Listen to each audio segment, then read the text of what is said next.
Shalom Bapak Ibu Saudara yang dikasihi Tuhan. Seri pengajaran hari ini berjudul Tidak Mungkin Berkenan. Hampir bahkan semua orang percaya kerinduannya pasti kelak berkenan dan bisa diterima Allah. Itu bisa kita dengar dari apa yang sering diucapkan. Mereka sering berkata, "Aku mau berkenan kepadamu ya Bapa." Atau melalui syair pujian yang mereka nyanyikan. Ironinya, kerinduan itu tidak dibarengi dengan perjuangan agar berkenan kepada Allah. Bahkan, tidak sedikit yang tidak tahu yang namanya berkenan itu seperti apa.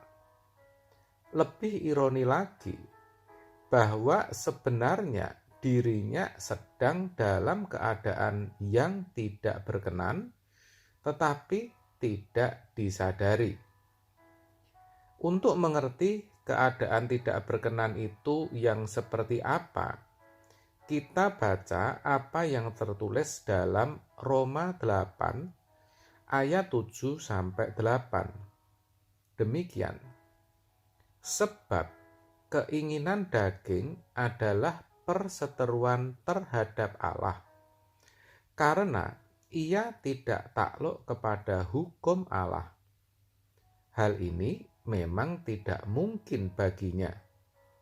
Mereka yang hidup dalam daging tidak mungkin berkenan kepada Allah.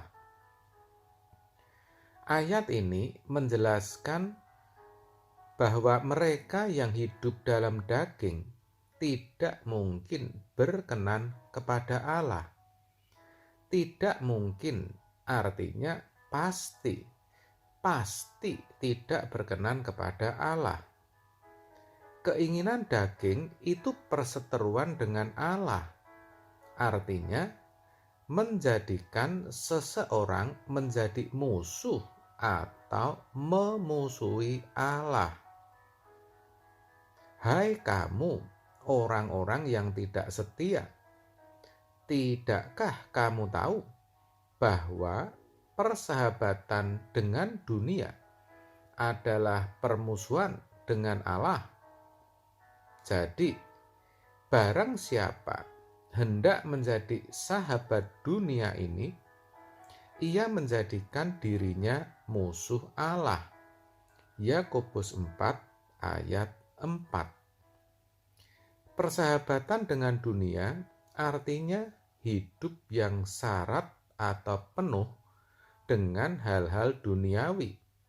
Hidup yang mengedepankan keinginan daging daripada keinginan roh. Hidup yang fokusnya bisa memenuhi segala hasrat, keinginan, dan ambisi untuk kepuasan hawa nafsu. Orang seperti ini adalah orang yang menjadi sahabat dunia dan sekaligus sedang menjadikan dirinya musuh Allah. Banyak orang yang mengejar dan ingin sekali kaya, menikmati segala yang ada, bisa dihormati bahkan dikagumi banyak orang.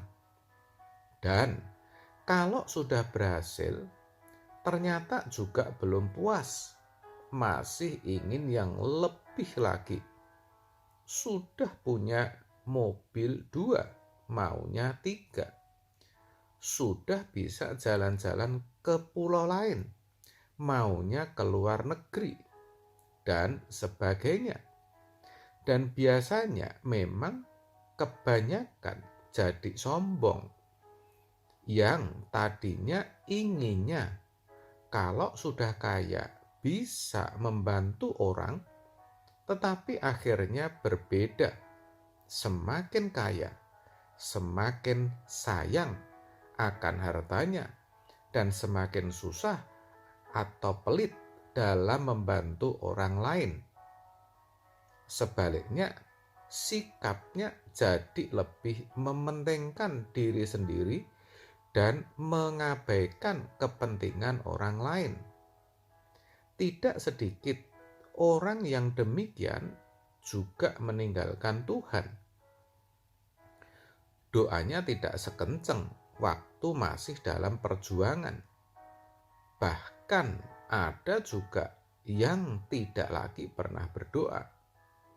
Hidup yang seperti ini tentu tidak berkenan kepada Allah. Saya percaya kok di mata manusia pun itu tidak berkenan. Mungkin saudara berkata, tapi Pak, saya tidak pernah ingin kaya dan dihormati. Saya hidup begini saja sudah cukup kok. Oh, saya katakan bagus, tetapi bukan berarti keadaan saudara pasti berkenan kepada Allah.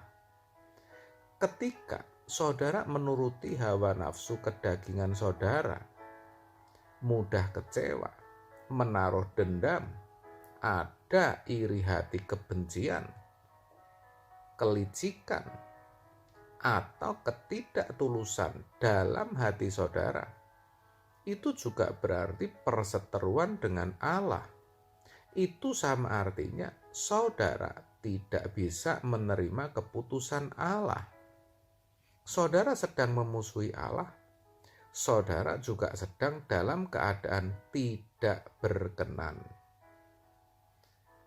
Karena betapa rentannya kita untuk berkeadaan tidak berkenan, maka kita harus benar-benar mewaspadai hidup kita. Caranya, kita menjadikan Yesus sebagai model hidup kita. Karena hanya Yesuslah yang jelas-jelas sudah mendapat sertifikat pengakuan dari Bapa sebagai anak yang berkenan. Matius 3 ayat 17. Jadi sekali lagi hiduplah seperti Yesus supaya jangan sampai kita kedapatan tidak berkenan. Amin. Tuhan memberkati.